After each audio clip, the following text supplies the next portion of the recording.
tika balingi basala po bateka mboka na biso or barate mission na bango nani Tanani Roubaix waza mutfo sanctionné asali même auto nano yeme asalaga ye atuna kite ndeko tozo koma kuna atuna kite oyebi ngeta to ba apporter disparu facha otuna ndatu soja zoye asa na oyebi ndeko zo continuer ndasa na yeme Rena conseil se bandi ba na malembe meski est-ce que vous pouvez se déconnecter bien na lobiga boy pas un moment c'est pas fantia benga kabila bi azaz des apporter disparu continue seconde go tango ba yeko soit ni décision na ayeko signer mo ya sur soir décision conseil des ministres violation na grave intentionnelle ya constitution tango siko ko signer degré il fallait ga signer a autoriser pona ko alongoli mesure wana mais atango alongoli mesure nde baye ko profiter bachemba la moko na nini na journal officiel tala siko tamba boni ke chef de l'état ndenga uti na Belgique bango baza ya kokufa déjà koto po bayebi ke basali mabe ebele po yebi bato ya RCD Goma neti bazaria sur Robert batte donc to ba tribunal pénal international bato lokola bakabila lokola bazaria sur bako se retrouver donc ata lokola témoin ya ko zala ka kuna bako benga yo de toutes les façons po ba uti na ngana epike salimuka bien pourtant bako kanga sikoyo bako kanga bango sikoyo bobo ifo bakanga bango tant bako kanga et comme teke o biso communauté tel totele mo bakangi nini asa champion na makambo po bango batele maka o eza chasse aux sorcières te bino moko mutu bokenda koluka makambo boko silisa yango vous comprendre Dieu kana no degré ya révélation ya modèle ya boy ça c'est la sorcellerie tika balingi basala po bateka mboka na biso or barate mission na bango nani Tanani Roubaix waza mutfo sanctionné asali même auto nano yeme asalaga ye atuna kite ndeko tozo koma kuna atuna kite oyebi ngeta to ba apporter disparu facha otuna ndatu soja zoye asa na oyebi ndeko zo continuer ndasa na yeme Rena conseil se bandi ba na malembe meski est-ce que vous pouvez se déconnecter bien na lobiga boy pas un moment c'est pas fantia benga kabila bi azaz des apporter disparu continue c'est saisir des dossiers pas ça comprendre va violer constitution intentionnellement azamu kanga minenga Robert azowana azamu kanga minazo ebiso na ndenga solo et puis des abo nazo yebise Robert il faut tirer attention ezambala liboso Robert en tout cas attention ezambala bon soko megiga lisusunga mona okenda na cour de cassation nde mutu ndenga sali tana Robert ndenga sali Roubaix wezandeni asa mutu akokanga ça c'est une violation intentionnelle auto oyo yeme saki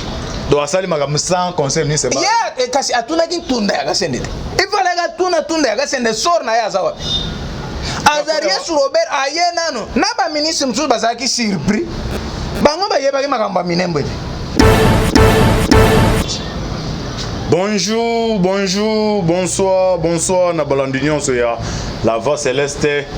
Mbote nabino, mbote bozali, ebele, partout dans le monde, boza kolanda biso, par la voix internaute, wana niveau ya Suisse, na moni maman konde chita la main des opprimés, c'est que toko, na France, maman Kabasi Charlotte, na Belgique, maman Dédé Charlotte, boza na Asie, Océanie, en Afrique, sans oublier en République démocratique du Congo, Ezali, Dekonabino, Moïse Maoka Antibald, na émission na biso, émission na bolingaka, toloba otoloba masolo ya politique. Et puis moi tant muki okena na mona te, moi je te dérange qui, on a zone a pour ça décryptage ya actualité politique. Nazali ngai moko te nazali na mupaya oyo souvent to sala ba analyse on invitaka Deko Jeff na tout ça là décryptage ya actualité. Mais si je to sola awa o biso so biso na bino lelo ezali ya Mami Chibola ezana audio moko zo tambola atangi ba kombo ya bato ya FC so bande ko tinda epo na mamamu kuna ekosuka boni suite fait de ça mine mwende to ça décryptage na Deko Jeff ape sumbote mingi na de caméra umene John Maboke Bende na équipement la voix céleste.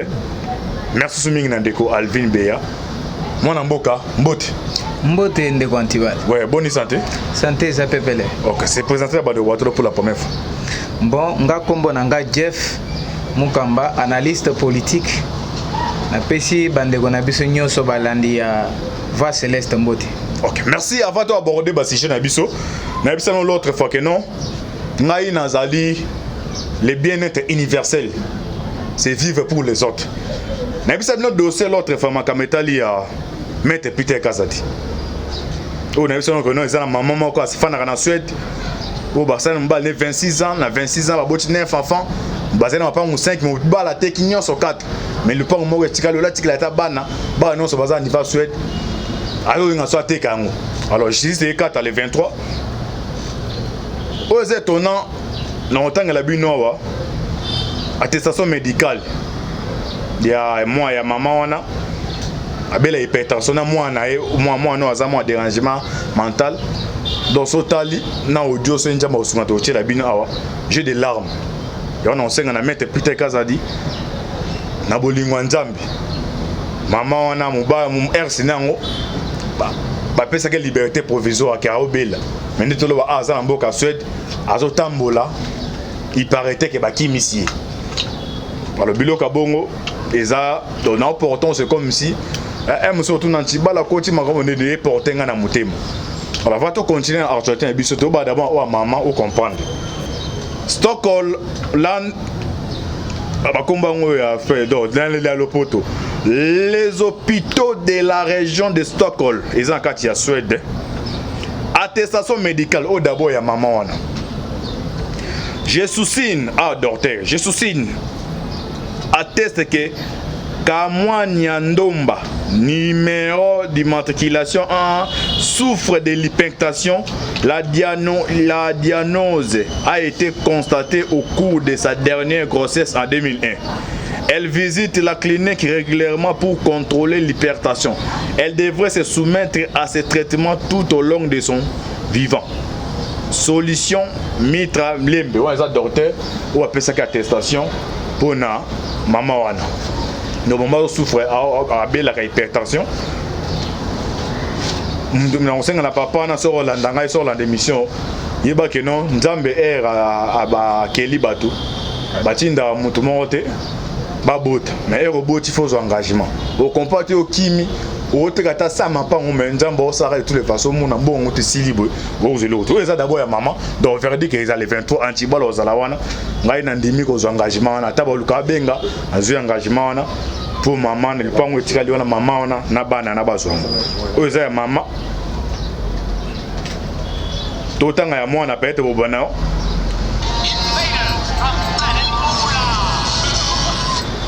totanga ya mwana o comprendre mwana za pour ya mutu donc sotali ba image bandeko ba sotali ba image comme selon déontologie la sango ezate mais olela. Donc c'est quand Maître Peter no tanga comme on habite nani mto sala obstacle wana.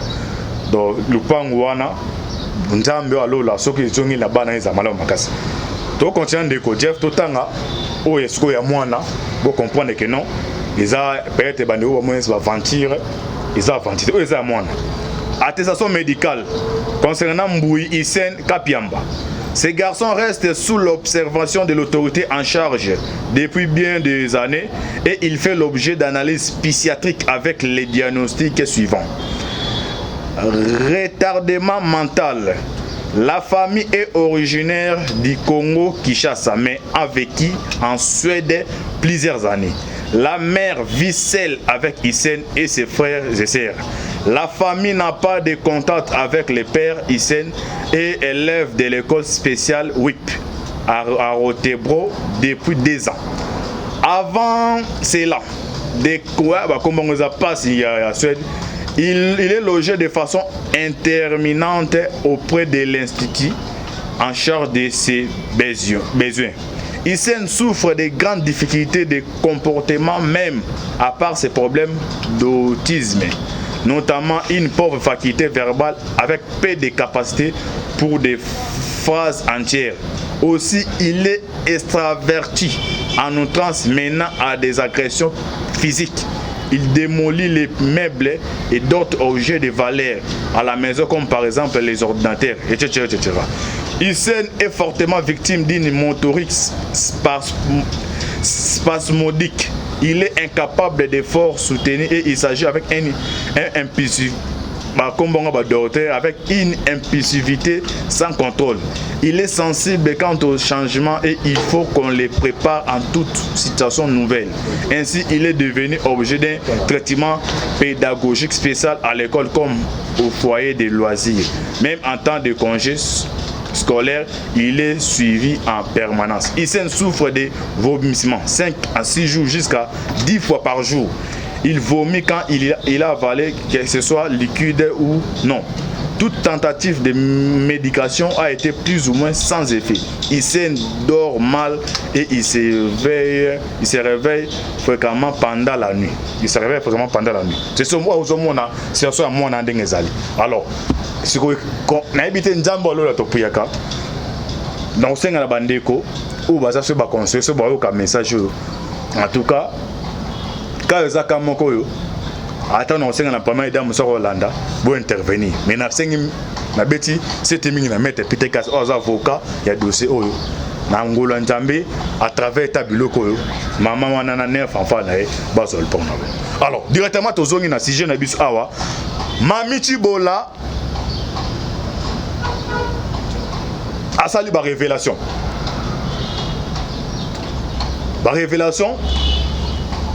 awa montre nanga atala minute za donc 50 ko Jonas ande constater na caméra tala minute pour ne besa to kinela asali ba révélation comme to loba ato va faire des preuves to ti la besko audio ya Mami Chibola comme ça to aborder sujet yango na makametela minemo na invité na ngai ndeko Jeff tolanda awa audio ya Mami Chibola mwana mwasi obeke passer mukuna viola qui bakanga passer mukuna za quitté alors jamba la raté alors ça la conversation no manko ya bata FCC o ba komanta ke mbongo ha tala bino sakane bata wana bi o no bango tie ba bango baza ko me ba benga oni baza ko mino citron zo 6 so o etikali ndo ka bazu ba boaki bazu ba boaki. Alors tolanda Mami Chibola tolanda comme ça to continuer l'inviter nanga nimisanga mikolo na bengi yote na belaki fembe déranger kinga makasi pasteur ulamu de Dieu okoyebisa bato na bapisanga mbongo na ngai te navandi na ngana no kimia kokanisa te ke songa navandi kimia nazobanga bango jamais nazobanga bango pe baza na elo baosala nga ata moko te nazobanga bango te bapesa ngai mbongo na nga basi bautilize nga ndenge bautilisaki nga même si lelo soki batiki mokuna batiki yango mpona négligence na bango moko eza faute na ngai te so baza na motema mawa lelo baye kozwa ngai na bana basundoli ngai lelo bana na ngai babimi biloko moko na nzoto a cause ya place bavwandi eza bien te bapianga mbongo na nga so bapesi nga mbongo na ngai te asi na kufi nazobanga kopola te na kufi nazobanga kopola te kopole kosala eloko te donc préféré na pola mais sima kopola na nga ekozala makambo mosusu soki balingi kimia tobandaki na kimia tosise na kimia balingi osala nga bajo bakozwa bato moko aparke batala jeu po okenga nalonga na place wana bapesanga mbongo na ngai te lelo réputation na ngai ebebi partout basambusi ngai papa pour l'amour de Dieu nalingi otanga bakombo na bango nyonso te pour l'amour de Dieu ebisa bango bapesanga mbongo na nga balibere nga mbongo na ngai nalingi baproblème te bapesanga mbongo na nga bapesanga mbongo na nga toyokanaki na bango soki balingi kimia soki bapesanga mbongo na nga te bakotikala mpe kozala kimia te mpona kotika bango kimia te naza deja na bacontacte na bango nyonso tu nakozala na kimia te na bango nakondima oyo nyonso ekoya eya nango lelo nga navandi bango bazovanda bien nga nakomovanda na kobatama boyebi bamenaso nga nazwi te place wana nga nazwi ndako wana place wana tozwaki ndako wana nalongwe deja place wana tolongwe place wana papa oza mosalela nzambe yebisa bango nazoko bazoloba soki bapesi yo $30,000 na dossier wana okotika likambo wana pour l'amour de Dieu bapesanga mbongo na nga bayokelanga mawa baza mpe na bana bayokelanga mawa so bapie mbongo na nga te bapie bango 2 mois 3 mois bakolukaka ngai baomonaka ngai te me bakozangaka kimia na vi na bango moto mpona kotia bango makelele moko na show moko ya kosakana te mpona mbongo na nga. Ok. Ah, bolandi mami Chibola. Na bato à FCC. O baso qui ba utiliser que non. Ako c'est la passé mukuna makamba. Ah, wa conversation. Azo sala na bato à FCC. Aya ba pese mbongo na ba pomanda que non $30,000. So ba pese ta otanga ba kombo. Na kati wana komba liboso Shadari. Mutamema ke pa ya Shadari ezali Bukumes o ya commune ya Baumbu Rossi. Mutamema pa Shadari ya tiki libanda ya coach la carte Shadari pese liboso c'est $3,000. Yo ça carte bon ah skoyo nzamba lola ba vérité ko bima. Laissez les Romains se poignarder on est à libisoté. To pesa ah mais ndeko chef commentaire muke pona mametali ya mukuna na mami Chibola. Ba vérité ko bima. Réaction les amis. Ndeko na yebi ata balandi. Peuple congolais nyonso o balandi audio bazo comprendre degré na niveau ya méchanceté ya bandeko na biso wana tango tozolanda voix awa batu nyonso bayebi mami Chibola babanda kolanda ye na ba radio ata soki batangi kombote mais tango ozoyoka voix wana yo moko ozoyoka teke eza mami Chibola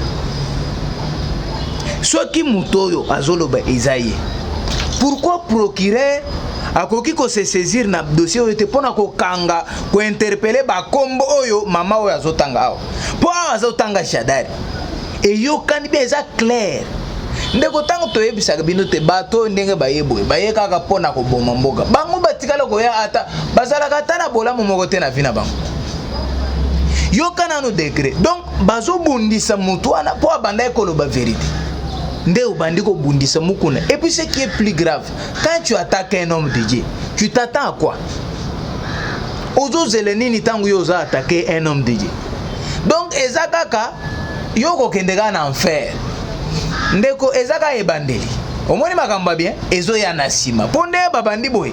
Bango moko ndenge babandi bakosilisa yango. Eza répercussion ya makambo ba semaki. Nde bazo récolter so ka tangi ba komwa penda asia tangi yo ka tangi Shadari te est-ce que zangai awa zo tanga tangi ni Shadari te ozomona.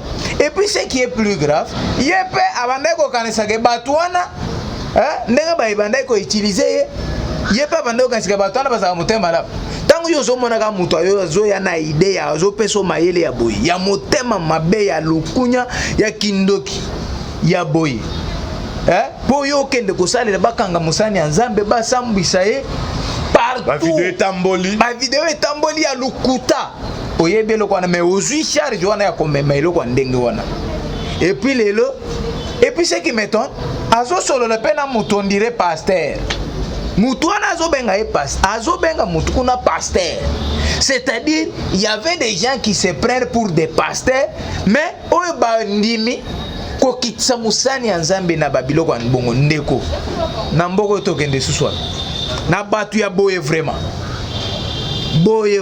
ata yo moko na mboko tokende ngana epika esalimu ka bien pourtant bako kanga sikoyo bako kanga bango sikoyo po boye il faut bakanga bango tant bako kanga et comme teke o biso communauté tel totele mo bakangi nini asa champion na makambo po bango batele maka eza chasse aux sorcières te bino moko mutu bokenda koluka makambo boko silisa yango ozo comprendre dio kana no degré ya révélation ya modèle ya boy ça c'est la sorcellerie.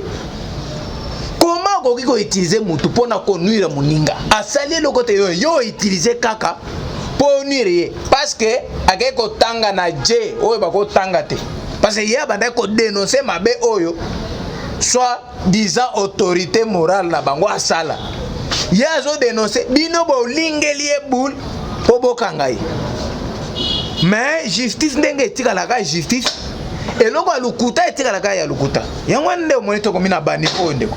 OK, merci ndeko Jeff yango to komina ba niveau oyo. Alors boni masolo ya minembe suki ndeni ndeko nazana esengo makasi abi chef de l'état akoma arbitre ya VAR nazana esengo makasi video batali video ba bi kena ezari penalty nana esengo makasi to kutana na yo na yebisaki yo ke eloko bato FCC babande ko landele penda na makambo ezalaki ko salir chef de l'état c'était tout pour bato bayina yeba lo bandenge bato bandi ko loba Félix ateki mboka na yebisaka bato tant que Félix akuzala président ya République démocratique du Congo centimètre na biso ekendaki pa ya banguna tokozwa yango na yebisaki eloko ba ko anile yango mendeko tant ezali eloko nyonso ezaka na tana yango tellement que chef de l'état a pris dans makasi tango ya atana conseil des ministres alobelaki likambo yango te atiki kaka ke na est parce que yebilwa kitoko makasi abengi baeli nyonso ya Nord Kivu nyonso ya Sud Kivu azalaki na bango na ba point o ba sololi eza na ba point ebele mais compte tenu ata na kolobe nan o ezo concerné kaka minemo oyebi ke na loi organique na loi organique oyebi ke na nini na loi organique bar pardon de Gonatala nini numéro ya loi na loi organique numéro 08 bar 16 17 octobre 2008 portant organisation en fonctionnement ya ba entité territoriale décentralisée lokola ba commune ba territoire et lo ba ke pona ko sala pona ko créer commune premier ministre nde moto ako créer ako nani ako sala ko signer décret mais pour signer décret wana il faut ko signer yango sur proposition ya ministre intérieur après avoir kozwa aval donc avis de non-objection donc confirmation aval ya assemblée provinciale donc assemblée provinciale ce qui est PC avis na yango endimi nde ba ko créer commune ozo comprendre nde ezalaka bongo mais yoga nanu ya minembo ndenge salem basinyaka na donc le 13 juin 2013 matata mponya azwaki degré atindalaki nanu batu ya assemblée provinciale ya Sud Kivu po ba pesa position na bango par rapport ya ba commune mais na eloko ya atindalaki bango atindaki minembwe te. Ah bon?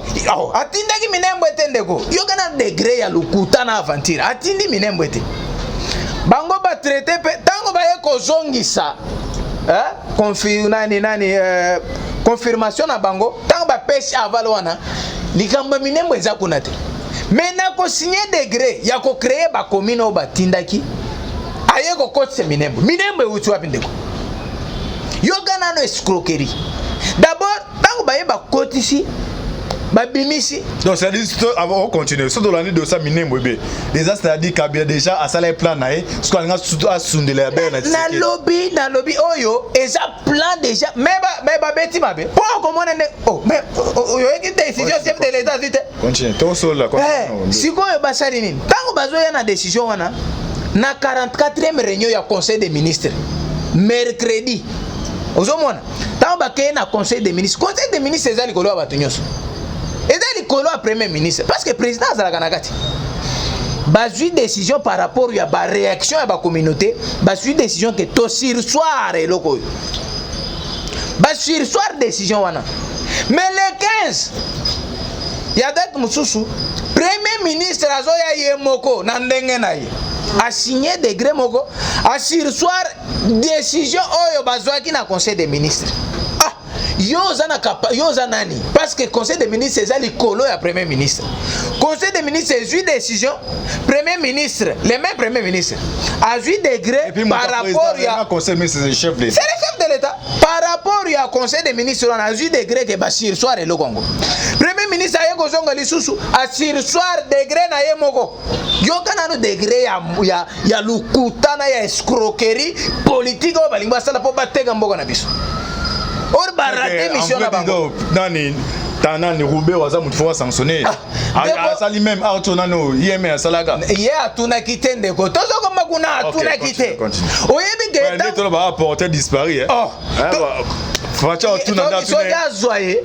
asa na oyebi ndekozo continuer nda sa na yeme rena conseil se bandi ba na malembe meski est-ce que vous pouvez se déconnecter dès na lobiga boy pas un moment c'est pas fantia benga kabila bi azaz des apporter disparu continue seconde go tango aye kozwa ni décision wana aye kosigner moko ya sur soir décision ya conseil des ministres violation nanu grave intentionnelle ya constitution tango siko kosigner décret il fallait que signer a autorisé pona ko alongoli mesure wana mais atango alongoli mesure nde baye ko profiter ya konome ba bourgmestre il fallait qu'on nomme partout parce que ba commune oyo kuto assemblée nationale a pesaki avis wana recommandation wana et pesaki avis commune ya Minembo ezalaki te uzomona mais na ko nomme baye ko nomme bourgmestre kuna ba chemba la moko na nini na journal officiel tales ko taw ba moni ke chef de l'état ndenga uti na Belgique bango baza ya kokufa déjà kotoyo basali mabe ebele po yebi bato ya RCD Goma neti bazaria sur Robert batte donc to ba tribunal pénal international là bato lokola bakabila lokola bazaria sur bako se retrouve donc ata lokola témoin ya kozala ka kuna bako benga ye de toutes les façons po ba uti na afdel ba mususu RCD Goma donc na ata na Jean Pierre Bemba ko benga ye so ko ba bengi lokola criminel te ba ko benga lokola témoin ndeko batinyo na la mère mende o il passe à la serre et puis là faut tellement mende pédasse odomwana batu nyonso wana bakobenga bango sikoyo nde bakei po baluka désordre pourtant bakosala désordre tant chef de l'état ye basala eloko ya mabe bakosaka eza bamaimai moto basali po chef de l'état apesi mboka kuna apesi Minembo ozomwana mais chef de l'état tellement kaza gaillard grand diplomate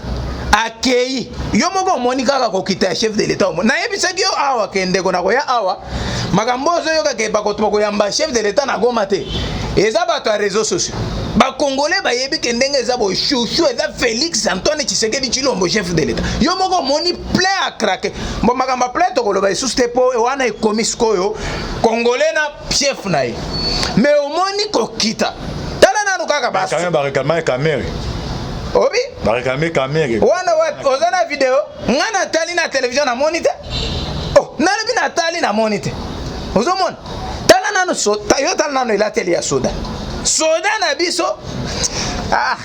Kabila oyebika Kabila asali biso ba aventure vele est-ce que balati saka bo soda bo tala soda na biso azo kama soda wana nenga lati donc yo moko zo tata non so saka no dai tant Félix Tshisekedi azo koma ba yambiye tango aye ko benga ba député ba eli nyonso parce que eloko ayela kuna yambi ba lesa like pona kusolo na ba député wana pona makamba est ozomona tango abengi bango ba solo makambo mususu tango ba koti na dossier ya Minembo ayebisi bango mais c'est abandi na lobi c'est inacceptable ya commune on va créer parce que Minembo eza ya ba congolais et kotikala na ba congolais même après l'arrivée de Jésus-Christ sur la terre a tuni ba député ba lobi mais président biso pe toza surpris parce que biso avis na bindenge batindela ke biso avis ya kopesa ya favorable par rapport à la création ya commune wana avant na biso commune ya Minembo ezate c'est-à-dire degré wana ya premier ministre ezo violer loi organique numéro 08 bar 16 oya portant création na fonctionnement ya ba entité territoriale décentralisée ezo violer ndenge zana il faut baniler yango ba ko aniler d'ailleurs chef de l'état ebiso ngo répondre dans quelques heures parce que ndenga zo a ordonné ministre a payé instruction na ministre de l'intérieur pour na ko sursoir nanu installation ya bourgmestre donc décision na ba ko sursoir bon ba ko yambi to mo ba image communauté bana mulengi oh ndeko zela na ebiso eloko moko oyebi ke banya mulengi mususu baza contre eloko na ah bon oh baza contre bazo comprendre te eza na banya mulengi moko so principe ngo la mukazaka bana mulengi beza ndela mona morphologie bon zela ndeko il faut makambo tozolo ba na zo makambo na za na ngona précision ozo comprendre ye pe na mona morphologie na eloko la bandeko wana mais na za na précision te so za kuna to za koto ozo comprendre siko banya mulengo bakotaki na 1959 o bakotaki o babanda ko bumba ba sale bango makambo na Rwanda o bayaki bango baza na problème te ozomona baza ba congolais par attribution et non ba congolais d'origine lokola ngana yo parce que yo za na mabele ngana za nango mais bango baza na mabele te Et puis ce que salaire toko zongi sona mboka na yo na côté ozongaki na Rwanda. Parce que ndenge bazona banyamulengo kutu bazala ezaka banya Rwanda. Ozomona baza ba congolais mais d'origine rwandaise. Ils sont dimi to vanda na bango. Mais ezana ba mususu o ba ye lelo nde bazo créer ba problème. O ba un esprit politique. L'esprit politique te yakoboma. Eloko azali banane ba Rubero. Tale eloko nanu Rubero asali. Oyebi ka koseli na ambassadeur ya États-Unis. Donc l'ambassadeur on est pas so kambo. Ya kendaki na mapesa ke ministre de décentralisation ba yeba ki plan banda. Na lobby mais plan na bango échoué parce que le chef de l'État a pris décision. Il y a coordonné annulation pure et simple. Il y a degré wana. Et puis bas sur soir a pris instruction à ministre de l'Intérieur à sur soir décision donc pour mettre on a ko salate. Talana nde mutu ndenga sali. Tana Robert ndenga sali. Rubero ezandeni. Asa mutu akokanga ça c'est une violation. Intentionnelle. Oyo yeme saki. Do asali makambo sans conseil ni seba. Ya kasi atuna ki tunda ya kasende. Ifala ga tunda ya kasende sor na ya zawa. Azaria sur Robert ayena no. Na ba ministre mtu bazaki surpris. Bango ba yeba ki makambo minembo. Donc ya talika ka ndenge ba o bakenda a profiter à côté wana et puis minute bakenda ko installer. Pourquoi ça la on a kati ni ba rapidité on ezani ba moni ni za ko ya. Pona ko créer problème na population. Ko sala ya wana ko sala rébellion kuna ta population ko sala désordre ba sala rébellion ba ko sala ba mai so ya ko tuma so ya nani ndé problème ya wana. Mais ce que service c'est renseignement et sécurité. Parce que le courant biloko on te ba empêcher ngo. Ndeko service de renseignement na IDPS. Omoni eloko neti installation ya commune. Eloko neti installation ya commune. Eloko ya sali donc kaka ye peut-être na ye mais na ende batu ba yebaki.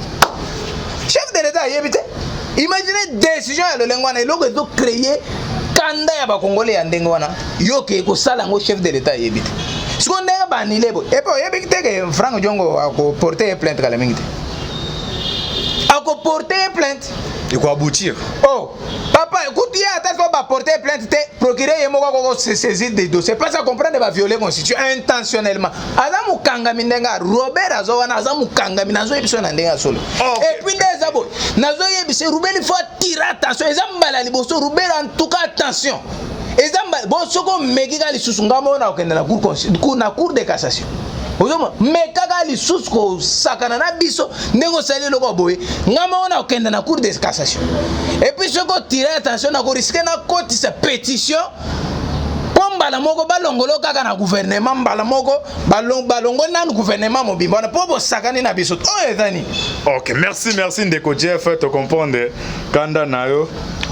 Tu comprends que quand on a un deuxième jour, pour tout limbo la masolo le baiser mais tenza mukie, njama pambola bino. To comme na suka, to ça décryptage makametali ya mamichi bola. Na makametala minembwe na invita kindeko Jeff. Bon s'abonner na ta chaîne pour partager vidéo. Merci mille de vos caméras humaines. John Maboke Bende, c'était votre humble serviteur Moi Oyo déjà na zongeli masolo. Dans Pambola Bino, affaire à suivre. Ciao.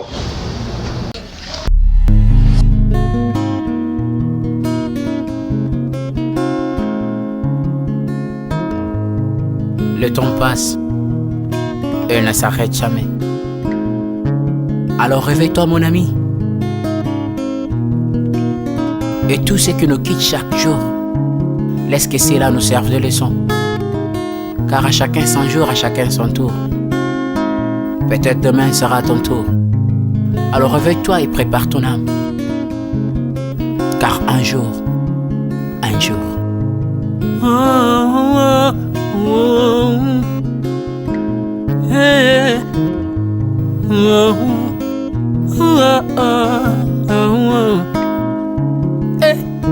Le temps passe, le jour s'envole, s'en va si vite sans laisser de traces.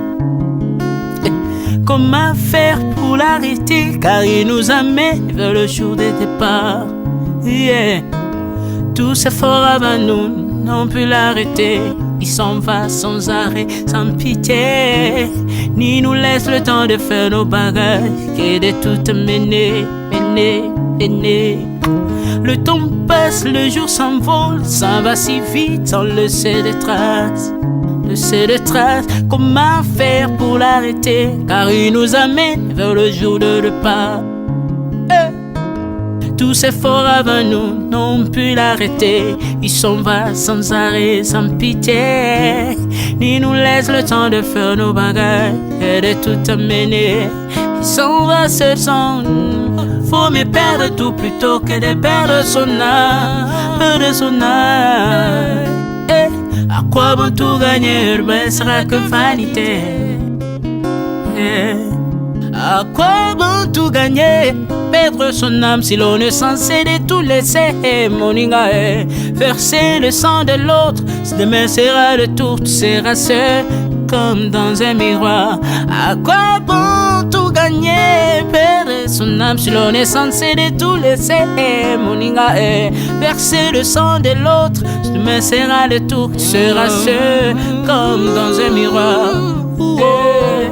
Où tu rendras compte devant le Seigneur toute ta vie sur terre. Après avoir tout gagné, l'on s'en va seul sans rien amener. Faut mieux perdre tout plutôt que de perdre son âme. À quoi bon tout gagner, demain sera que vanité. Vanité. Faut mieux perdre tout plutôt que de perdre son âme. Perdre son âme, perdre son âme. À quoi bon tout gagner, demain sera que vanité.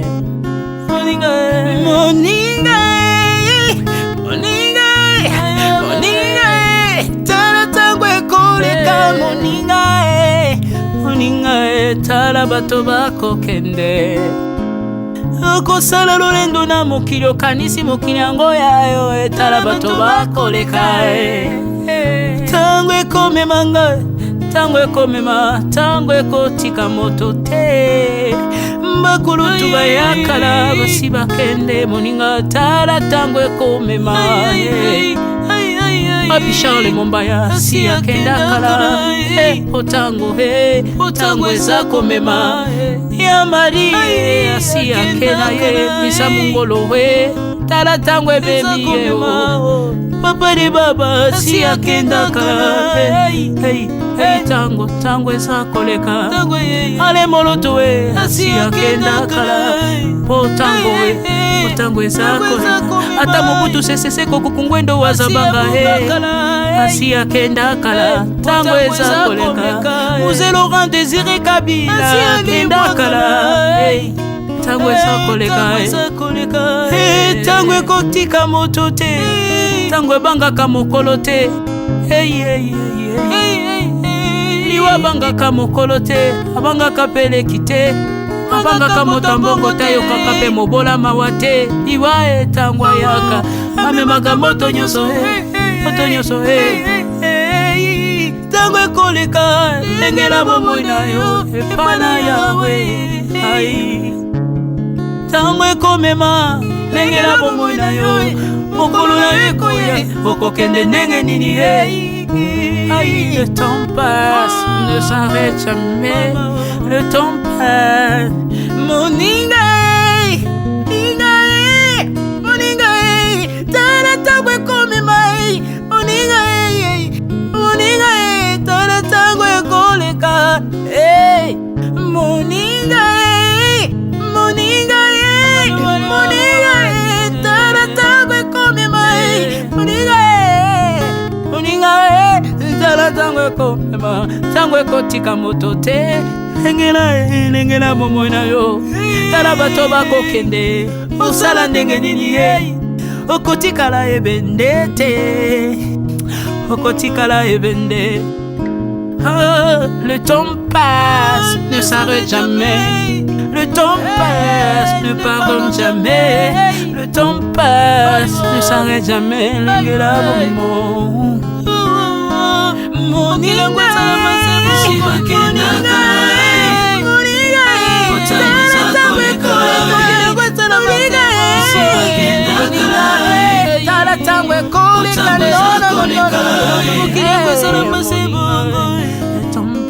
ekolo nyonso bato bakoki ntango eza koleka nalela mpona nini nalela mpona nini ntango eza koleka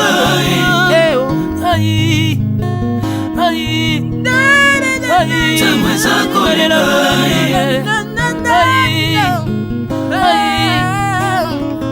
ntango eza koleka le temps passe Alvin Bea tala tango ekoleka